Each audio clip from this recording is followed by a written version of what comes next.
Yesterday, we brought you the plea for community support from a father who lost his teenage son to a reckless driver. Today, the Henderson community answered, showing up in numbers at that driver's sentencing hearing.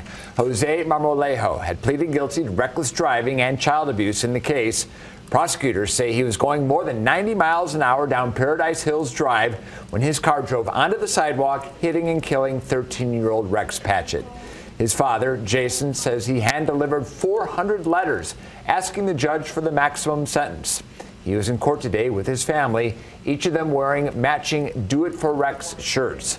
Ultimately, Marmolejo was sentenced to as many as 6 years in prison with the chance of parole after 2 years, the product of a plea deal with prosecutors. I feel like the community, along with my family and friends, came out and we obtained justice for Rex. This is obviously closure in this phase of the process, right? My wife and I are going to be grieving. Our children will grieve the rest of our lives. We will take this pain with us forever. Today, Marmolejo apologized for the crash. Jason Patchett says it was the first time he had actually heard him express any remorse.